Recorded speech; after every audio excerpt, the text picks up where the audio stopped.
വിശുദ്ധ ഖുർആൻ ആവർത്തിച്ച് പാരായണം ചെയ്യുക എന്നുള്ളതാണ് സഹാബത്തിൻ്റെ രീതി, നബി സല്ലല്ലാഹു അലൈഹി വസല്ലമയുടെ രീതി. നബി സല്ലല്ലാഹു അലൈഹി വസല്ലമയും സഹാബത്തും എത്ര ദിവസത്തിലായിരുന്നു ഖുർആൻ ഓതി തീർത്തിരുന്നത്? സഹാബത്തിൻ്റെ ആസാറുകളിൽ കാണാം ഒരാഴ്ച കൊണ്ട് ഖുർആൻ മുഴുവനായി ഓതുമായിരുന്നു. അതായിരുന്നു സാധാരണ സഹാബത്തിൻ്റെ രീതി. അത് കൂടുതൽ ഓതുന്നവരും കുറച്ച് ഓതുന്നവരും ഉണ്ടാവാം, പക്ഷെ അധികം ആളുകളും ഒരാഴ്ച കൊണ്ട് ഓതുമായിരുന്നു. അതായത് നബി സല്ലല്ലാഹു അലൈഹി വസല്ലമ സഹാബത്തുമായി ഇരിക്കുന്ന സമയത്ത് എഴുന്നേറ്റ് പോയി പെട്ടെന്ന്. എന്നിട്ട് തിരിച്ചു വന്നിട്ട് പറഞ്ഞു, എനിക്ക് ഓതാനുണ്ടായിരുന്ന ഹിസ്ബ് പൂർത്തിയായിട്ടുണ്ടായിരുന്നില്ല.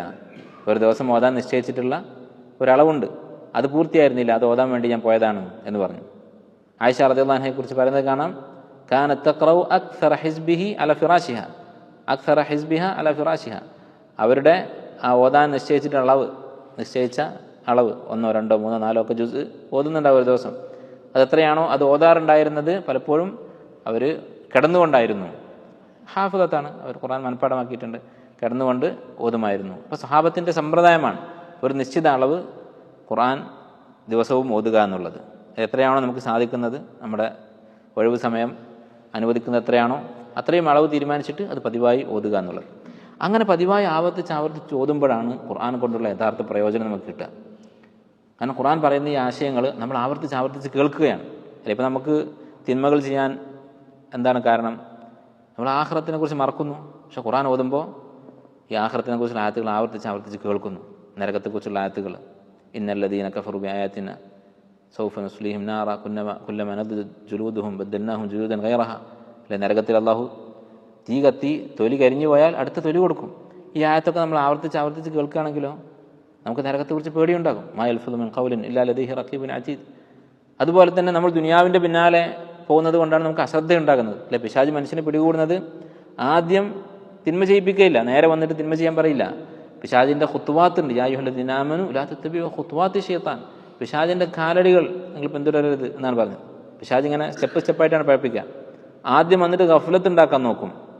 ഗഫ്ലത്ത് എന്ന് പറഞ്ഞാൽ എന്താണ്? തിന്മയൊന്നും ചെയ്യുന്നില്ല, നന്മയില്ല തിന്മയില്ല, വെറുതെ ഇരിക്കുക, അതാണ് ഗഫ്ലത്ത് എന്ന് പറയുന്നത്. അശ്രദ്ധരായിരിക്കുക. അതിനുശേഷമാണ് തിന്മ ചെയ്യിപ്പിക്കുക. അതുപോലെ തിന്മയിലേക്ക് എത്തിക്കാൻ പിശാചിന് പല കെണികളുണ്ട്. അതിൽപ്പെട്ട ഒരു കെണിയാണ് ഗഫ്ലത്ത് എന്ന് പറയുന്നത്. കുറച്ച് നേരം നമുക്ക് റെസ്റ്റ് എടുക്കാം, കുറച്ച് കഴിഞ്ഞിട്ട് നമുക്ക് എന്തെങ്കിലുമൊക്കെ ചെയ്യാം, ഇപ്പോൾ കുറച്ച് സമയം വെറുതെ ഇരിക്കും എന്ന് പറയും പിശാച്. അങ്ങനെ വെറുതെ ഇരിക്കുന്നത് അത് തുടക്കമാണ് പിശാചിൻ്റെ. അതുകൊണ്ട് സഹാബത്ത് പറഞ്ഞത്, ഇന്നി ലഅക്റഹു റജുല അൻ അറാഹു സബഹ്ലല. വെറുതെ ഇരിക്കുന്ന ഒരാളെ ഞാൻ വെറുക്കുന്നു. ഉമർ റളിയല്ലാഹു അൻഹു ആണോ ഇബ്നു മസ്ഊദ് ആണോ എന്ന് ഓർമ്മയില്ല, റളിയല്ലാഹു അൻഹു ഒരു സഹാബി പറഞ്ഞതാണ്, ഇന്നി ലഅക്റഹു റജുല അൻ അറാഹു സബഹ്ലല. വെറുതെ ഇരിക്കുന്നത് കാണുന്നത് എനിക്കിഷ്ടമല്ല. ലാ ഫീ ഷൈഇൻ മിൻ അമലി ദുനിയ വലാ ഫീ ഷൈഇൻ മിൻ അമലിൽ ആഖിറ.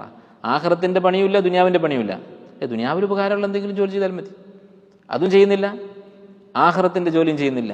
അങ്ങനെ വെറുതെ ഇരിക്കുന്നത് ഞാൻ വെറുക്കുന്നു. കാരണം വെറുതെ ഇരിക്കുന്നതിൻ്റെ അടുത്ത സ്റ്റെപ്പ് മാസിയത്താണ്. വെറുതെ ഇരുന്നാൽ എന്ത് ചെയ്യും? ദിക്റില്ലാതെ, അമൽ ചെയ്യാതെ വെറുതെ ഇരുന്നാൽ അവൻ്റെ മനസ്സ് കാലിയാണ്. അവിടെ പിശാചിന് കാര്യം പറയാൻ എളുപ്പമാണ്. അതുപോലെ തന്നെ പിശാചിൻ്റെ പല കെണികളെക്കുറിച്ചും കാണാം. സ്ത്രീകൾ പിശാചിൻ്റെ ഏറ്റവും വലിയ കെണിയാണ്. അതുപോലെ നോട്ടം, അത് പിശാചിൻ്റെ കെണിയാണ്. ഇങ്ങനെയുള്ള ഖുത്വാത്തിലൂടെയാണ് പിശാച് മനുഷ്യനെ പഴപ്പിക്കുക. ദാരിദ്ര്യത്തെക്കുറിച്ചുള്ള പേടി, അശ്ശൈത്വാനു യഅദുകുമുൽ ഫഖറ വയഅ്മുറുകും ബിൽ ഫഹ്ശ. പിശാച് ദാരിദ്ര്യത്തെക്കുറിച്ച് നിങ്ങളെ പേടിപ്പിക്കും, വയഅ്മുറുകും ബിൽ ഫഹ്ശ, പിന്നെയാണ് ഫഹ്ശ, മ്ലേച്ഛതകൾ ചെയ്യാൻ വേണ്ടി പ്രേരിപ്പിക്കുക. ആദ്യം കുറേ കാലം ദാരിദ്ര്യത്തെക്കുറിച്ച് അങ്ങനെ മനസ്സിൽ വസ്വാസം ഉണ്ടാക്കും. അപ്പോൾ ഇനി എന്തെങ്കിലും ഹറാമ് ചെയ്തിട്ടാലും വേണ്ടില്ല, രക്ഷപ്പെട്ടേ മതിയാകും എന്നുള്ള ചിന്തയുണ്ടാക്കും, തെറ്റുകൾ ചെയ്യിപ്പിക്കും. അപ്പോൾ ഇങ്ങനെ പിശാച് ഒരു മനുഷ്യനെ പിടികൂടും. ഈ സാഹചര്യങ്ങൾ ഒഴിവാക്കാൻ ഖുർആൻ പാരായണം കൊണ്ട് സാധിക്കും. കാരണം പിശാചിനെ കുറിച്ച് പറയുന്നു, അതുപോലെ തന്നെ പിശാചിൻ്റെ ഖുത്വാത്തിനെ കുറിച്ച് പറയുന്നു, പിശാചിൻ്റെ തന്ത്രങ്ങളെക്കുറിച്ച് പറയുന്നു. അപ്പോൾ ഓർമ്മ വരും. അതുപോലെ ദുനിയാവിൻ്റെ നിസ്സാരതയെക്കുറിച്ച് പറയുന്നു. ഈ ആയത്തുകളൊക്കെ ആവർത്തിച്ച് കേട്ടാൽ അത് നമുക്ക് വിശുദ്ധ ഖുർആൻ കൊണ്ടുള്ള യഥാർത്ഥ പ്രയോജനം അപ്പോഴാണ് ലഭിക്കുക. ഇങ്ങനെയൊരു അഭിപ്രായവും ഈ രണ്ട് കാര്യങ്ങളും തമ്മിലുള്ള ബന്ധത്തെക്കുറിച്ച് ചില മുഫസ്സിരീങ്ങൾ ഉലമാക്കൾ പറഞ്ഞത് കാണാം.